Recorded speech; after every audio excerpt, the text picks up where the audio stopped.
Apa kamu bawa semangka lagi? Loh. Habis ini nanti kan ada fun time. Aku ada live hack lagi, tapi kali ini pasti berhasil. Pasti berhasil ya? Tapi pakai semangka, tapi pasti berhasil. Tenang Oke, aja. oke. Tapi sebelum kita mulai, Kita mau doa dulu ya. Mari Voltagers, kita mau berdoa. Tuhan, thank you Tuhan atas berkat-Mu hari ini. Kita bisa berkumpul bersama, kita mau ibadah bareng Tuhan. Sertai kami Roh Kudus, biarlah hari ini kita mendapatkan sesuatu dan bisa menjadi berguna untuk hidup kami selanjutnya. Thank you Tuhan. Dalam namamu kami telah berdoa dan mengucap syukur. Haleluya. Amin. amin. Ayo kita makan semangka. Enggak dong. Oh, bukan. Kita habis gini mau praise the Lord. So, Let's dance. Semuanya bisa bangkit berdiri bersama-sama. Tepuk tangannya seperti gini ya.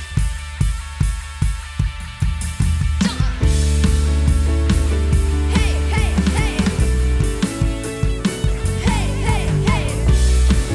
Katakan, hey, hey, hey.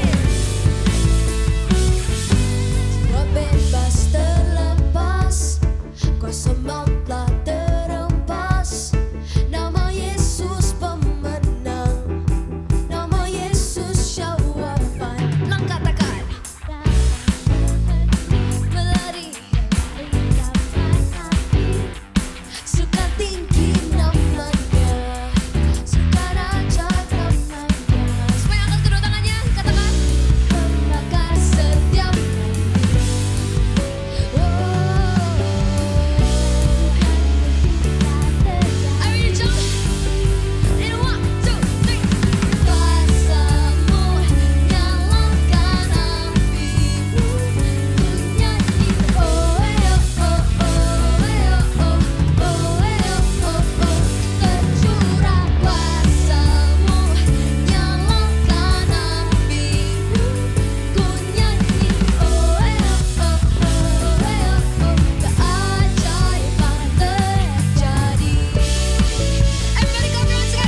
panggilan-Mu Tuhan.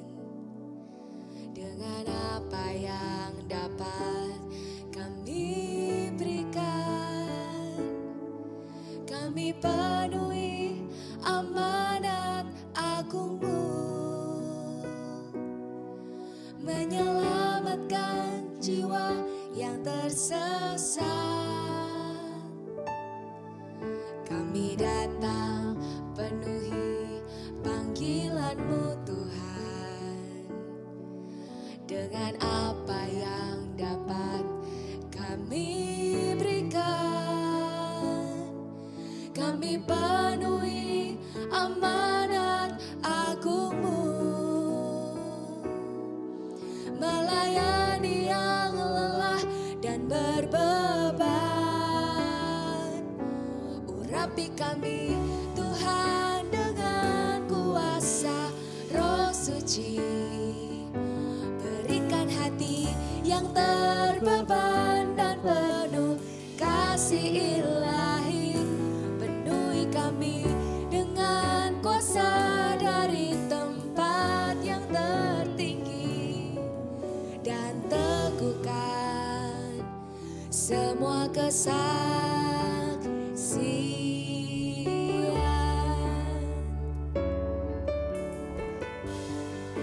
Pakai kami Tuhan, jadi alat-Mu.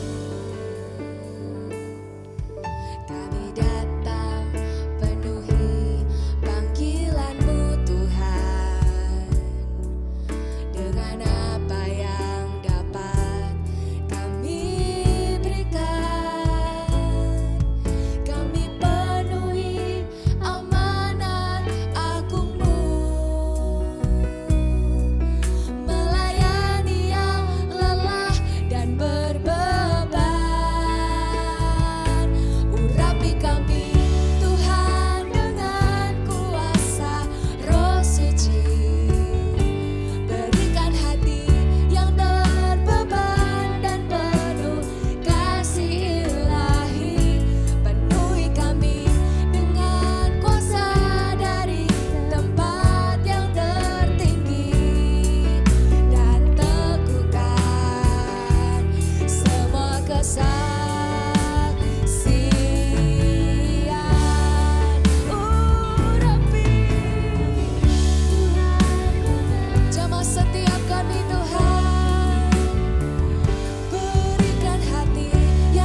tidak ada seorang pun yang menganggap kami muda dan bahkan rendah karena kami muda Tuhan. Tapi oleh karena roh-Mu ada di tengah-tengah kami, di hidup kami, itu yang membuat kami jadi impactful.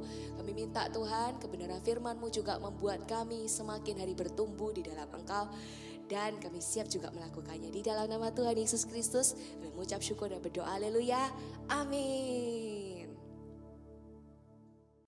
Hai Multijers, senang banget Kak Papa bisa balik lagi ketemu kalian di ibadah Voltage. Kita akan lihat apa yang firman Tuhan katakan yang pasti akan memberkati kita untuk membangun kita semua. 1 bulan ini selama bulan Januari, tema besar kita bahas soal dream, mimpi gitu ya, cita-cita.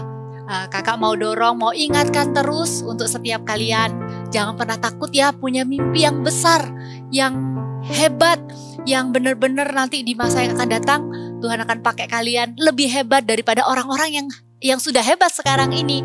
Gak peduli keadaan kalian gimana, keadaan keluarga kalian gimana, asalkan kalian mau terus percaya, karena Tuhan loh yang taruh di hati kalian itu. Seperti Tuhan taruh di hatinya Yusuf, mimpi besar itu bukan dari diri sendiri, tapi dari Tuhan. Yang penting adalah gimana sikap kita setiap hari. Karena mimpi kita kan kita akan genapi atau terjadi tuh nanti. Tapi yang penting sekarang ini loh, setiap hari kita jalanin hari-hari kita ini tuh sangat menentukan. Karena untuk mencapai apa yang kita mimpikan itu pasti loh ada yang namanya masalah. Aduh, gak enak banget ya kalau bahas soal masalah. Tapi iya, yang namanya masalah itu nyata. Yang namanya masalah itu pasti ada. Umur berapapun kita, pasti yang namanya masalah itu ada. Baik waktu kita kecil, sekarang kita udah pra-remaja.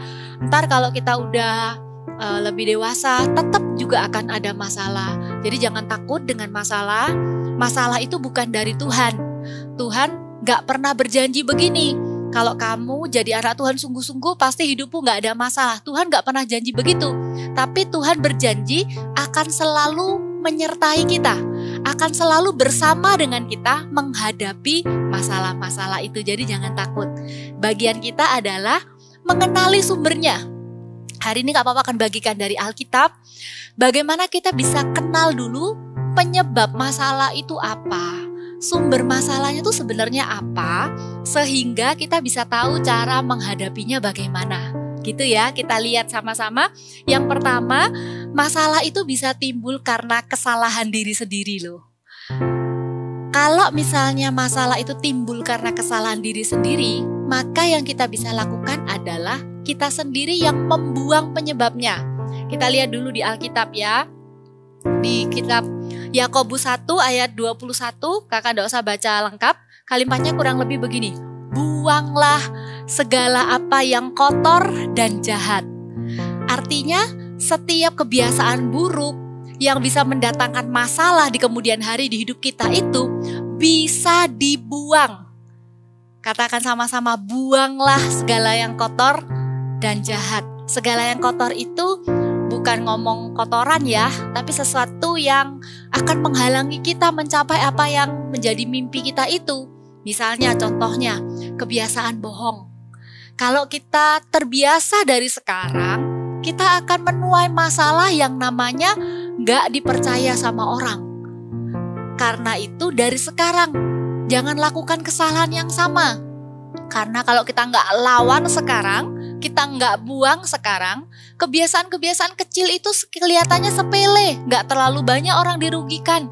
Itu bisa jadi sebuah karakter kalau waktu kita besar nanti dan akan menghalangi kita, akan jadi sebuah masalah yang besar di kemudian hari.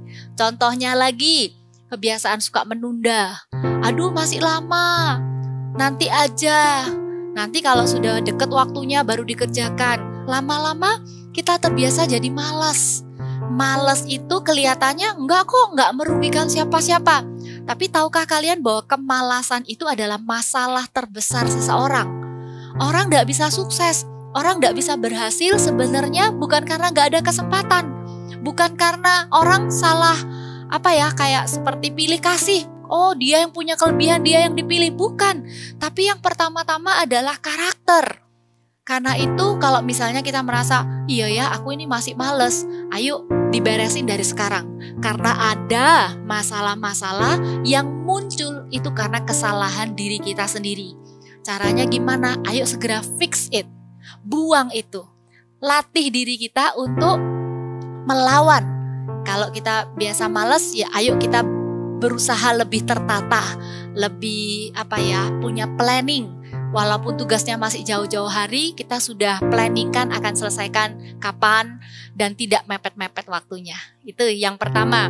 Kemudian yang kedua, masalah datang dalam bentuk godaan. Jadi kalau yang pertama tuh karena kebiasaan buruk diri sendiri ya. Kalau yang kedua itu karena adanya temptation. Temptation itu bisa jadi sebuah masalah yang besar loh di hidup kita. Waktu di ceritanya Yusuf juga ngalamin. Masalahnya Yusuf itu bukan hanya dibuang, dijual sama saudara-saudaranya. Tapi masalah yang kemudian datang dalam kehidupan Yusuf itu datang dalam bentuk godaan. Kita lihat sama-sama di Kejadian 39. Ada seorang yang namanya istri Potifar itu menggoda Yusuf. Yusuf sudah bilang nggak mau. Bagaimana aku melakukan kejahatan yang besar ini dan berbuat dosa terhadap Allah? Yusuf udah jawab gitu. Tapi lihat di Kejadian 39 ayat 10, walaupun dari hari ke hari perempuan itu membujuk Yusuf, Yusuf tidak mendengarkan bujukannya itu untuk tidur di sisinya dan bersetubuh dengan dia. Perzinahan atau kejahatan zina, yaitu ada wanita yang menggoda Yusuf. Wanita ini sudah punya suami, gitu ya. Ini suatu yang keji di mata Tuhan. Tapi godaan ini itu firman Tuhan katakan datang setiap hari. What a man. Yusuf itu adalah orang yang selalu berani berkata enggak sama godaan. Karena kalau kita kalah dengan yang namanya godaan, maka kita akan trap into a bigger trouble. Kita bisa jatuh dalam masalah yang lebih besar. Godaan itu adalah masalah yang harus kita hadapi. Cara Yusuf hadapi gimana? Yaitu dengan lari. Kalau orang bilang ya, jangan lari dari masalah, jangan jadi cuek, matikan handphone, gak mau balas. Tapi khusus masalah yang satu ini, masalah yang datang dalam bentuk godaan, maka kita boleh lari. Artinya jauhi godaan itu. Sumber godaannya apa? Jauhi.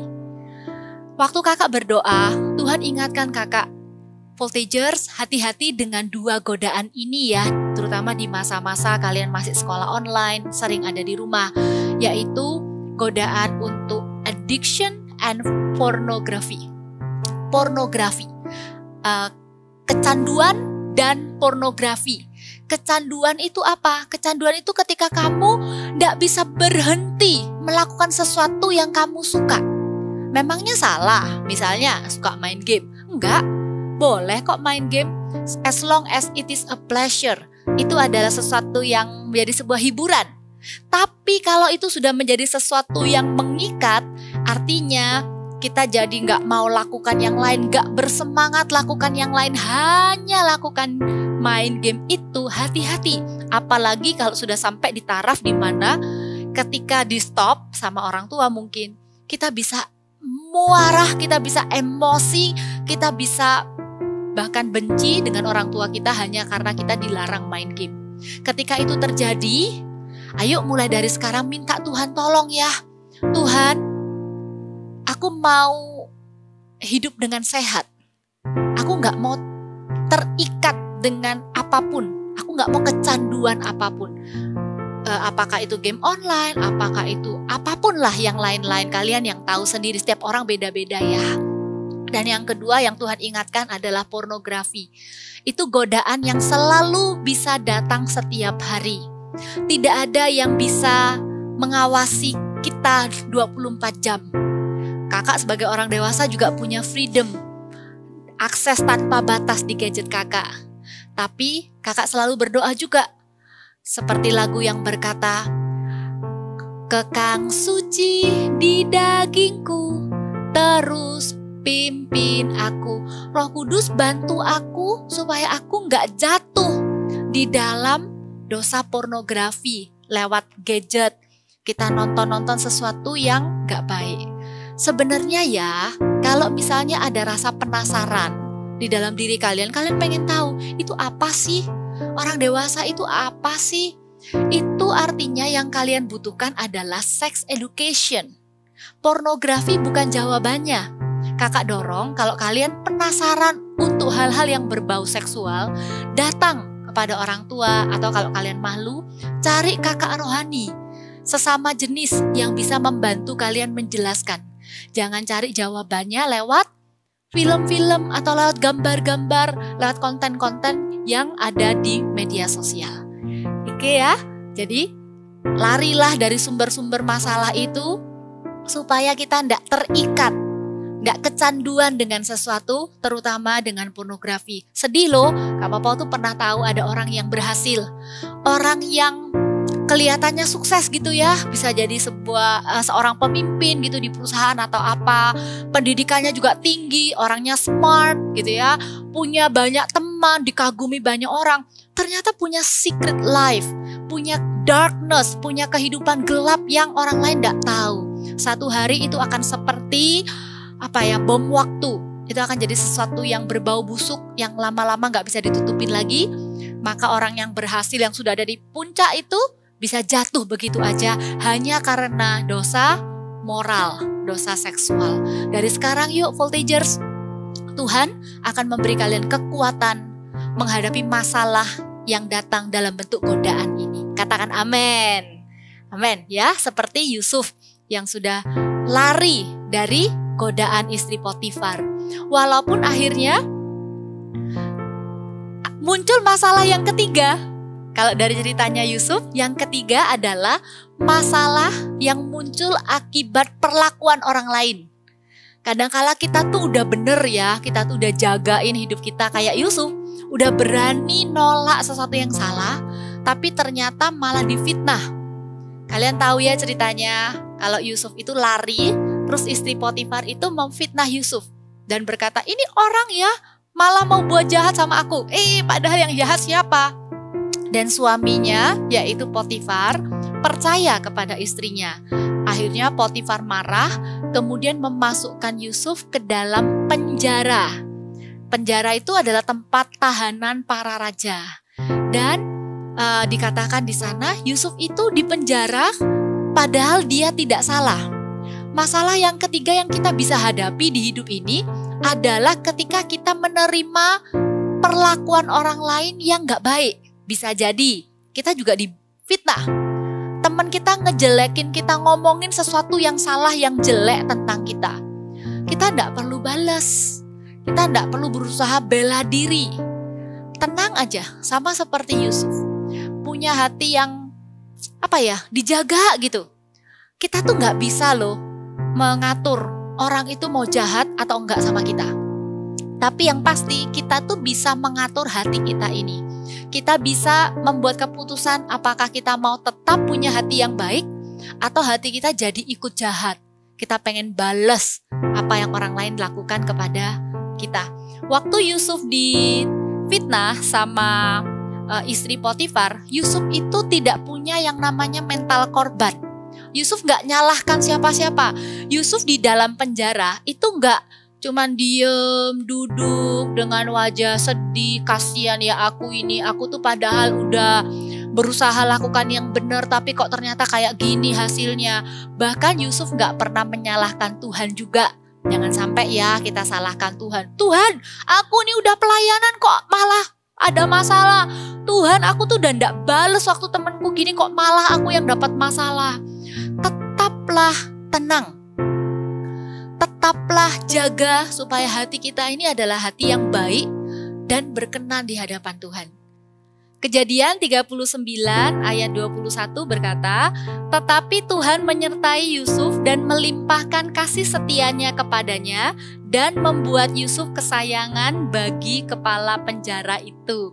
Di dalam penjara pun Yusuf tetap merupakan orang yang baik.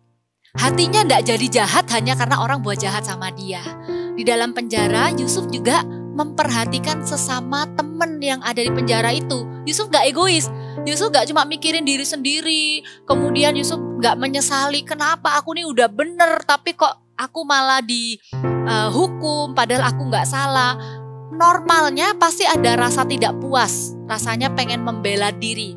Tapi ada waktunya di mana Tuhan akan memampukan kita itu untuk tetap tenang. Seperti itu yang Yusuf lakukan. Yusuf bisa berbuat baik justru kepada orang lain. Kalau kalian lihat nanti baca ya ayat-ayat di bawahnya itu sangat menarik. Yusuf itu bisa menemukan kalau temennya itu wajahnya muram. Bayangin ya, bisa perhatian sama orang lain. Hari ini kok wajahnya agak muram ya, padahal dia sendiri punya masalah. Tapi dia bisa perhatian sama orang lain. Dia tanya tuh sama temennya, kamu hari ini wajahnya kok muram? Terus temennya cerita tentang mimpinya. Singkat cerita, Yusuf membantu temannya itu mengartikan mimpinya. Akhirnya temannya itu beneran bisa keluar dari penjara itu. Waktu itu Yusuf itu sempat bilang, tolong ya bilang sama raja kalau aku ada di sini, aku tidak bersalah. Tapi sedihnya temannya yang sudah dikembalikan ke posisinya, kembali ke istana, karena terlalu senang dengan pekerjaannya kembali, temannya ini jadi lupa sama Yusuf. Nggak tanggung-tanggung, Alkitab catat 2 tahun Yusuf itu dilupakan. Tapi lihat, Yusuf tidak jadi pahit hati, tidak jadi kecewa dan marah. Yusuf tetap menjaga hatinya baik. Tahu dari mana? Karena waktu nanti Yusuf dipercaya jadi penguasa, nggak pernah ada tuh ceritanya Yusuf itu membalas Potifar atau istri Potifar dipanggil terus dihukum. Atau temennya tadi yang lupa sama janjinya ini dipanggil terus dipecat atau dihukum. Nggak ada. Yang ada adalah Yusuf itu benar-benar menjaga supaya hatinya itu tidak menjadi jahat. Sekalipun orang lain bisa melakukan hal yang jahat. Masalah yang ketiga tadi bisa datang karena perbuatan orang lain. Tapi respon kita, sikap kita terhadap masalah itu akan membuat hasilnya berbeda. Amin. Kak Popo percaya kalian akan pilih untuk menjadi seperti Yusuf yang hatinya tetap baik. Dan yang terakhir adalah masalah yang butuh mujizat Tuhan. Ada masalah yang kita tidak bisa selesaikan sendiri. Contoh, kalau tadi 3 poin yang tadi itu kita masing-masing tahu caranya. Ada di tangan kita. Masalah yang datang karena kesalahan diri sendiri, ya udah ayo kita berjuang. Perbaiki kebiasaan buruk, buang. Masalah yang datang karena godaan, kita bisa lari. Kita bisa menghindar. Masalah yang datang karena perlakuan orang lain, kita bisa tetap berusaha jaga hati untuk tidak membalas. Tapi masalah yang keempat, itu adalah masalah yang memang hanya Tuhan yang bisa menolong. Contohnya, ada keluarga kita yang sakit, sudah dibawa ke dokter, tapi juga belum ada kesembuhan. Kalau masalah seperti itu sepertinya memang hanya Tuhan yang bisa menolong. Satu lagi, mengubah hati orang. Ada orang teman kita salah paham sama kita udah berusaha baik, kita udah nggak bales dia punya kesalahan, kita udah menabur kebaikan, tapi belum berubah. Maka itu adalah bagian dari masalah yang keempat yang adalah masalah yang butuh mujizat Tuhan. Yusuf juga ngalami hal yang sama. Menjadi kesayangan kepala penjara gak membuat Yusuf bisa keluar dari penjara. Berbuat baik sama temannya sesama tawanan juga gak membuat Yusuf bisa keluar dari penjara. Itu juga salah satu pelajaran ya, untuk kita gak pernah mengandalkan manusia. Tapi percayalah hanya kepada Tuhan aja. Waktu Yusuf juga ada sampai di posisi itu, can you imagine? Udah jadi Yusuf yang udah do the best, tapi tetap gak bisa keluar dari penjara. Karena apa? Penjaranya Yusuf itu penjaranya raja. Jadi cuman raja yang boleh mengeluarkan orang itu. Padahal apa raja tahu ada Yusuf di sana? Enggak, yang naruh Yusuf di penjara itu adalah Potifar. Jadi kalau secara logika manusia, tidak mungkin Yusuf bisa keluar dari penjara. Itu adalah masalah yang butuh mujizat Tuhan. Dan benar, akhirnya yang bisa membuat Yusuf keluar dari penjara adalah karena Tuhan menolong Yusuf mengartikan mimpi Firaun. Kalian udah tahu ya cerita ini. Bukan hanya berhenti sampai mengartikan mimpi. Bisa jadi Kalau cuma mengartikan mimpi, oke, thank you untuk kamu udah ngartikan ya. Kamu boleh kembali lagi ke penjara. Oh no. Tapi Yusuf itu bukan hanya mengartikan mimpi, tapi Yusuf itu punya hikmat. Katakan sama-sama hikmat. Alkitab katakan, ini yang ngomong adalah Firaun sendiri di Kejadian 41 ayat yang ke-38. Firaun berkata begini, lalu berkatalah Firaun kepada para pegawainya, mungkinkah kita mendapat orang seperti ini, seorang yang penuh roh Allah. Itu yang membedakan, Yusuf adalah orang yang penuh roh Allah. Sehingga apa yang Yusuf katakan itu penuh dengan hikmat. Yusuf tahu apa yang harus dilakukan. Yusuf bisa memberi saran kepada orang yang paling penting di Mesir, yaitu Firaun. Akhirnya itu yang membuat Yusuf keluar dari penjara, bukan hanya keluar tapi menjadi orang nomor 2 di Mesir. Tuhan bisa mengubah masalah menjadi sebuah kesempatan, membawa terobosan dalam kehidupan setiap kita. Semuanya tergantung hati kita meresponinya. Maukah kita menjadi orang yang percaya kepada Allah dengan segenap hati? Dalam masalah apapun yang kita hadapi, jangan buru-buru menyerah. Come on Voltagers, masalah itu tidak akan menghentikan rencana Tuhan yang besar untuk hidup kita. Masalah kita itu tidak lebih besar daripada Tuhan yang kita punya. Hidup dengan pengharapan seperti ini setiap hari.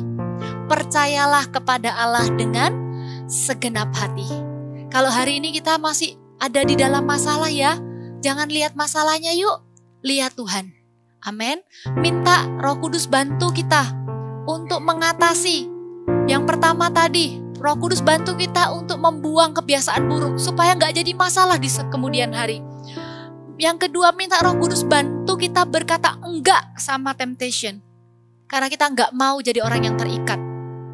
Yang ketiga, minta Roh Kudus bantu kita untuk menjaga hati kita supaya kita nggak jadi pahit dengan orang lain, nggak menjadi kecewa dengan orang lain, ataupun kecewa dengan Tuhan.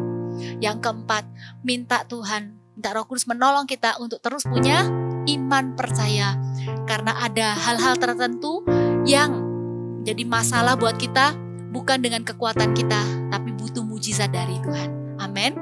Kita sama-sama nyanyi yuk sebuah lagu. Ada lagu yang bilang begini. Dalam segala perkara Tuhan punya rencana. Ingat selalu ya, yang lebih besar dari semua yang kupikirkan. Apapun yang kau perbuat, tak ada maksud jahat, sebab itu ku lakukan semua denganmu Tuhan.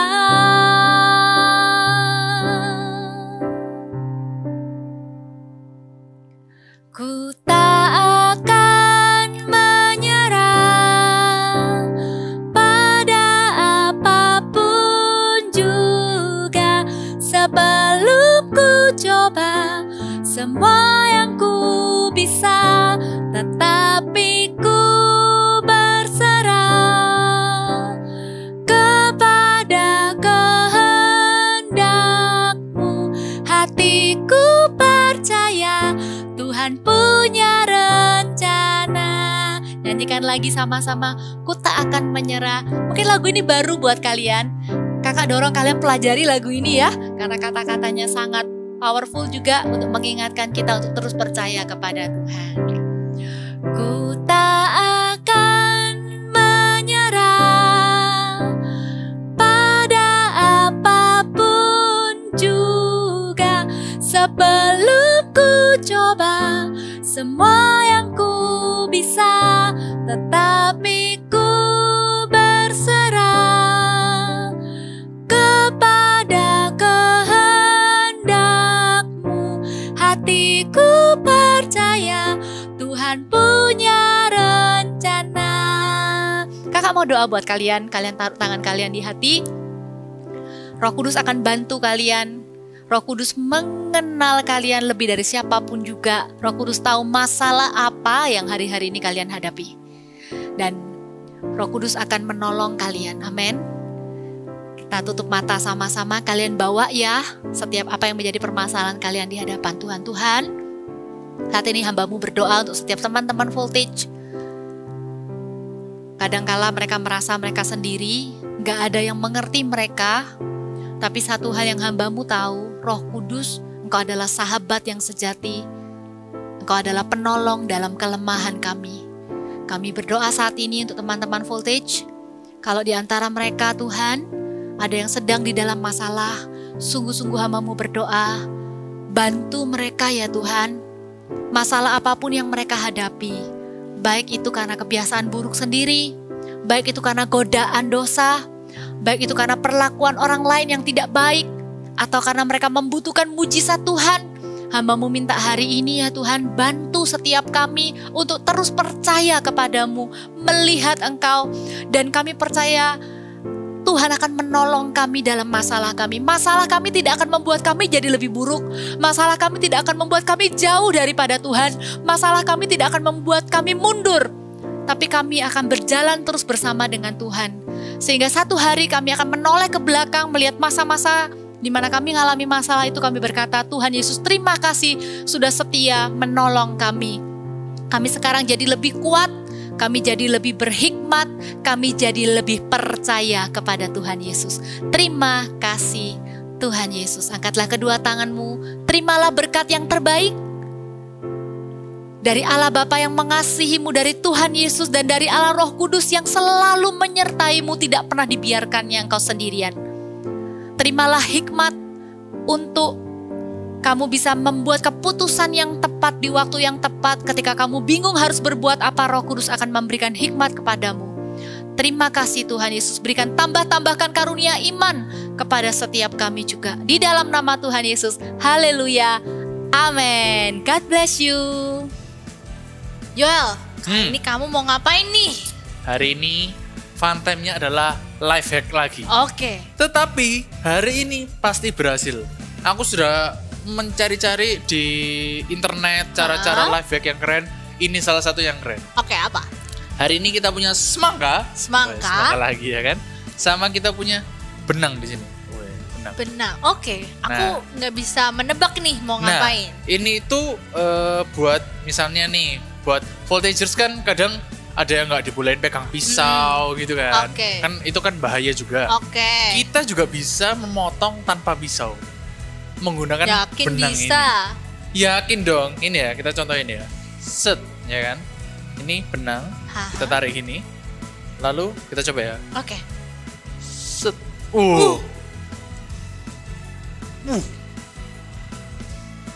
Bisa? Wih, bisa dong. Gimana? Gimana? Weh, Beneran berhasil bisa. kan? Coba aku makan ya. Boleh. Wih, bisa dong. Kenapa tidak? Set. Ih, gak apa-apa lah, merahnya aja. Gimana voltagers? Bagi kalian yang gak boleh pakai pisau, susah, pakai benang, tetap bisa motong. Wah, kamu keren banget Joel. Kamu semangat dan berusaha walaupun yang sebelumnya gagal, tapi kali ini kamu berhasil. Bener, kuncinya itu ya voltagers, tetap semangat dan juga terus berusaha. Bener banget. Sekian live hack dari YouTubers terkenal. Jangan lupa untuk like, Comment, dan subscribe. bye-bye. Bye-bye.